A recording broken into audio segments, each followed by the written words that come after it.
जय हिंद दोस्तों। तमाम शिक्षकों, विशिष्ट शिक्षक, नियोजित शिक्षक, बीपीएससी शिक्षक, शिक्षा सेवक, तालीमी मरकज इत्यादि को आदाब, अस्सलाम वालेकुम वरहमतुल्लाहि वबरकातुहू। दोस्तों, आज मैं ताज़ा और करंट खबर कर रहा हूं आप सभी को और सूचित कर रहा हूं। विशिष्ट शिक्षक का नौकरी खतरे में। नियोजित शिक्षक बेखौफ और बेताज बादशाह रहेंगे, बेखौफ और बेताज बादशाह रहेंगे। बीपीएससी शिक्षकों को वेतन में बहुत बढ़ोतरी होगा और शिक्षा सेवक, तालीमी मरकज को स्कूल में समायोजन की गारंटी। परिचारी अभ्यर्थी जो दरभंगा धरना स्थल पर हैं, दैनिक वेतन भोगी कर्मचारी जो डीएमसी कर्पूरी ठाकुर माननीय पूर्व मुख्यमंत्री के समक्ष जो स्मारक के नज़दीक हैं, उनको भी नौकरी में निश्चित तौर पर वापसी होगी और समायोजन होगा। दोस्तों, मैं बहुत माकूल बात कह रहा हूँ। आज 2-3 एडवोकेट से भी मालूम हुआ और मैं विशिष्ट शिक्षक के बारे में मैं कुछ हिंदुस्तान की आइन की दफ़ा 14 और 16, 16 और 14 ये दोनों के बारे में एडवोकेट से पूछा तो एडवोकेट महोदय ने कहा कि आजकल जो सोशल मीडिया में जो देख रहे हैं, माननीय नीतीश कुमार और माननीय नीतीश कुमार के शिक्षा विभाग के शिक्षा मंत्री और बिहार के प्रधान सचिव एवं शिक्षा विभाग के अपर मुख्य सचिव डॉक्टर एस सिद्धार्थ साहब ने सभी विशिष्ट शिक्षकों का नौकरी को खतरे में डाल दिया। कहिए कैसे? आप सभी को मालूम होगा कि पूर्व अपर मुख्य सचिव श्री के पाठक साहब ने नियम बनाया था कि जो विशिष्ट शिक्षक नियमावली के अंतर्गत सक्षमता परीक्षा 3 बार में फेल हो जाएंगे, उन्हें नौकरी से हटा दिया जाएगा। इस पर नियोजित शिक्षकों ने हाईकोर्ट का दरवाज़ा खटखटाया और माननीय हाईकोर्ट महोदय ने वहाँ से फैसला दे दिया कि नहीं, ऐसा नहीं होगा।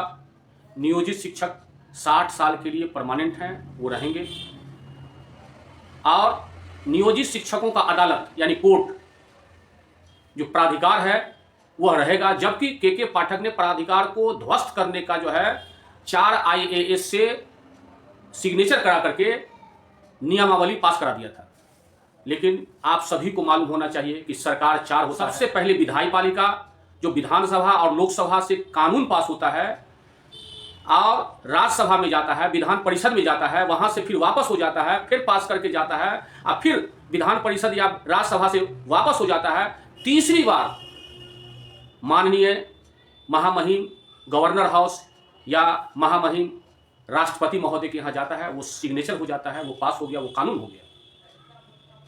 ठीक इसी तरह से जब एज के मामले में जब पास है कि 40 वर्ष के बाद एज एक्सपायर, तो 40 वर्ष के बाद भी जो है जो सक्षमता परीक्षा पास करके विशिष्ट शिक्षक बनने गए हैं, राजकर्मी का दर्जा प्राप्त किए हैं, वो अवैध है हिंदुस्तान की आइन की दफ़ा 14 और 16 के अनुसार।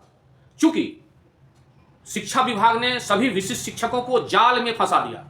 जाल में इसीलिए फंसा दिया कि राजकर्मी का दर्जा पाने के लिए। अगर माननीय नीतीश कुमार का दिल साफ है तो सेवा में निरंतरता के लिए रिलीविंग होना चाहिए। रिलीव नहीं मिला है, वो अवैध है, आप आने दीजिए। विधानसभा में आप देख लीजिए, ऐसे ही मामला हुआ था। अब विधानसभा को भी हाईकोर्ट ने उसकी नौकरी को अवैध करार दिया। वहां का पूर्व स्पीकर शेर बिहार गुलाम सरवर कहा हाईकोर्ट हमारे जूते के नीचे है, मैं कोर्ट को नहीं मानता हूं। सुप्रीम कोर्ट गया और सुप्रीम कोर्ट से अवैध हो गया। उस समय पूर्व विधानसभा अध्यक्ष माननीय श्री देवनारायण यादव अध्यक्ष थे, उन्होंने सबको हटा दिया। ऐसा ही होगा। इसीलिए तमाम विशिष्ट शिक्षकों को आगाह किया जाता है, एक आदेश दिया जाता है कि आप अपने वकील से मशवरा करके और तुरंत फाइट कीजिए कि हम लोग नौकरी किए हैं, सरकारी नौकरी किए हैं और सरकार ने इम्तहान लिया है और इसी के बिना पर हमको सेवा में निरंतरता चाहिए, अन्यथा अवैध है। ये मैं अनुभव की बात बता रहा हूं। आप लोग देखिए, जो आदमी अगर आपके सामने में सच्चाई बात रहे तो उससे कुड़ना नहीं चाहिए, उसको बुरा नहीं मानना चाहिए। सच आदमी वो होता है जो आंख में आंख मिला के साफ बात बोलता है। इसलिए दोस्तों, आप नहीं घबराएं, लेकिन आप अपना तैयारी कर लें। अभी माननीय नीतीश कुमार का सरकार 6 महीना 9 महीना और रहेगा, उसके बाद इसकी सरकार गिरेगी, दूसरा सरकार आएगा, कोर्ट में केस होगा, सब विशिष्ट शिक्षक का नौकरी खतरे में हो जाएगा। दूसरी बात कि नियोजित शिक्षक खुद समझदार है और आपका मन चाहे तो आप दे सकते हैं। आपको क्या नहीं मिल रहा है? आपको जो बीपीएससी में प्रधानाध्यापक बनने के लिए गए उससे भी 5,000 वेतन आपको ज़्यादा मिल रहा है। विशिष्ट शिक्षक जो बनने के लिए गए हैं उसमें सीनियरिटी आपको मिल रहा है। आपका पदाधिकार जिंदा है। आपको क्या कमी है? आपको कालवत प्रोन्नति भी मिलेगा, प्रधानाध्यापक का प्रमोशन भी मिलेगा और आपको हर हमेशा जो साल में इंक्रीमेंट महंगाई भत्ता वो मिलता ही है। फिर दिक्कत क्या है? इसीलिए ये झांसा में नहीं आइए। माननीय नीतीश कुमार सबको झांसा में ले रहे हैं। अगर नीतीश कुमार का दिल साफ होता, बिहार सरकार का दिल साफ होता, तो जब से शिक्षक ट्रेंड हुए हैं तो ट्रेंड के दिन से, ट्रेंड के डेट से उसको समान काम का समान वेतन देना चाहिए और एरियर भी जोड़ के देना चाहिए। बाकी समझें आप, और आप खुद समझदार हैं, कम से कम एडवोकेट से मशवरा ले लीजिए। आज जो आर्टिकल 16 और 14 में बोला हूं, आप इसी मोबाइल से गूगल पर सर्च कर लीजिए कि क्या 40 वर्ष नौकरी करने के बाद 40 वर्ष के बाद नौकरी ज्वाइन करने के बाद अवैध होता है? अगर सेवा में निरंतरता नहीं देना चाहिए तो, अगर रिलीविंग नहीं होना चाहिए तो आप ये मशवरा, आप विचार आप गूगल से कीजिए, आप एडवोकेट से कीजिए, बुरा मानने का सवाल नहीं है। दूसरी बात कि बीपीएससी शिक्षक शिक्षिकाएं भाई बहन धैर्य रखें। आपका गृह प्रखंड गृह जिला में निश्चित होगा, क्योंकि पूर्व में आप देख चुके हैं माननीय मोहम्मद अली अशरफ फातमी साहब का भी इंटरव्यू मैंने दिखाया हूँ कि नियमानुसार शिक्षक को मानसिक तनाव नहीं होना चाहिए, उसको अपने गृह प्रखंड और गृह पंचायत में होना चाहिए। निश्चित तौर पर आप लोगों का होगा। दूसरी बात कि तालीमी मरकज और शिक्षा सेवक आप भी निर्भय रहें, बोल्ट होकर ड्यूटी करें, ससमय ड्यूटी करें, सरकारी प्रावधान के अनुसार कंटिन्यूअस अगर 240 दिन अगर ड्यूटी कर लिए हैं, मतलब 8 महीना लगातार आप वेतन उठा लिए हैं, तो सरकार को आपको समायोजन करना होगा। तीसरी बात कि परिचारी के पद पर नियुक्ति हेतु दरभंगा समाहर्ता के पास ये लोग धरना स्थल पर हैं, सरकार सुनवाई नहीं ले रहा है। सरकार से गुजारिश है कि इनको यथाशीघ्र नियुक्ति किया जाए और दरभंगा में जननायक माननीय कर्पूरी ठाकुर के पूर्व मुख्यमंत्री के स्मारक के नज़दीक ये दैनिक वेतनभोगी कर्मचारी महिलाएं और पुरुष बहुत गरीब हैं, ये लोग जो है धरना दे रहे हैं, सरकार को कह रहे हैं कि हमको नौकरी दीजिए। सरकार से गुजारिश है कि आप इन्हें नौकरी में वापस दीजिए, इनको भी समायोजन कीजिए।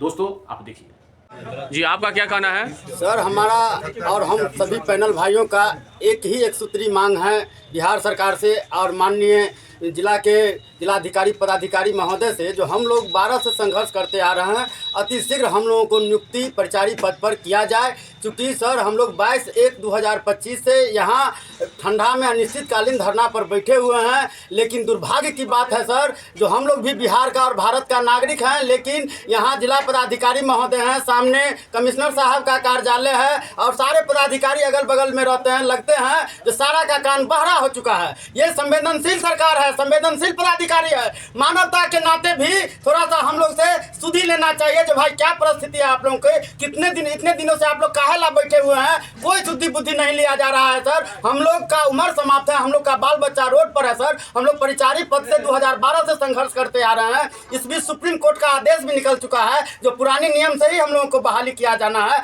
377 सीट मेरा परिचारी पद का अभी भी जिला में बकाया चल रहा है सर, और हम लोग 234 अभ्यर्थी हैं। परीक्षा दे के भी सर हम लोग खाली हाथ हैं सर। अभी तक हम लोग को नियुक्ति नहीं हो रहा है, नहीं जिला पदाधिकारी सुन रहे हैं, नहीं बिहार सरकार के बगल से कोई खोज खबर लिया जा रहा है, ना और नहीं प्रमंडल के जो पदाधिकारी हैं कमिश्नर साहब, उनके बगल से भी न कोई सुधी लिया जा रहा है। जबकि हम लोग लगातार आवेदन दोनों जगह सर समर्पित कर रहे हैं, अपना दुखड़ा दोनों ऑफिस में हम लोग पर डे जमा कराते हैं, लेकिन अभी तक कोई सुधी नहीं लिया जा रहा है सर। जी, क्या नाम हुआ आपका? मेरा नाम हुआ sir Gauri Shankar Paswan sir, panel अभ्यर्थी हैं दरभंगा जिला से।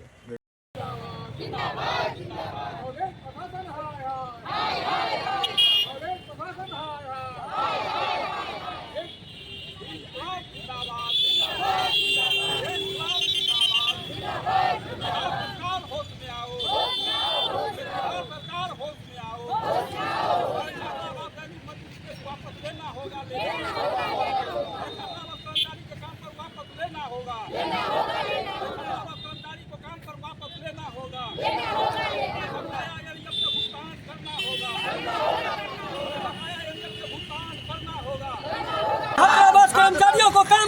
वापस लेना होगा। हैदराबाद कामकारियों को काम पर वापस लेना होगा। दिक्कत है सर, हम लोगों को जो है 30-35 वर्षों से कार्यरत है और काम में कोई तरह के आज तक कोई तरह की त्रुटि नहीं हम लोग की तरफ से पाया गया, कमी हुआ। और एकाएक 2024 में प्राचार्य महोदय ने हम लोगों को कहा कि जो मेंटेनेंस फंड जो है आप लोग को जिससे वेतन मिलता था वो सरकार रिकवरी कर दिया है। हम लोगों ने कहा कि हम लोग अस्थायी कर्मचारी है सर, तो हम लोग को तो आप ही को जो है भरपाई करना होगा। कहा कि ऐसा नहीं, आप लोग जो है मेंटेन फंड जो सरकार ले लिया है तो आप लोग को वेतन क्यों कहाँ से दिया जाएगा। ये अनिश्चितकालीन हड़ताल कब तक आप लोग का चलेगा? जब तक हमारी जो मांग जो है हम लोग को काम पर वापस नहीं लिया जाएगा तब तक हम संघर्ष करेंगे। और बिहार सरकार, यहाँ के प्रशासन, तब उनसे हम लड़ते रहेंगे। अपनी जो मांग है उनके पास सुझाव देते। क्या नाम हुआ आपका? विनोद राय, छात्रावास कर्मचारी। आपका क्या कहना है? हम लोग का कहना ये है, 8 महीना से हम लोग का बाल बच्चा भूख मर रहा है सर। हम लोग का नौकरी पर से हटा दिया बिन कहे उतर। हम लोग भूख मर। कौन हटा दिया नौकरी पर? यहाँ के प्रिंसिपल सुपरिटेंडेंट, बिहार सरकार हम लोग पर कोई ध्यान नहीं देते हैं सर। इस पर हम लोग कहना चाहते हैं, हम लोग पर नहीं कोई निर्णय लेगा तो हम लोग नीतीश कुमार का पुतला जलाएंगे इसी चौक पर। नहीं तो हम लोग के लिए नियुक्ति उनका करना होगा, नहीं तो हम लोग निश्चित काल के लिए एक धरना देंगे। बाले बच्चे भूख अनशन पर रहेंगे, नहीं सुनेगा तो हम 102 कर्मचारी बाल बच्चा खाने के लिए तड़पते हैं। हम लोग का बच्चा सब हर चीज़ से पढ़ाई लिखाई कहता है, हम शिक्षा देते हैं, पढ़ा लिखा। हम लोग कैसे पढ़ाई लिखाई? क्या नाम हुआ आपका? हमका नाम रीता देवी।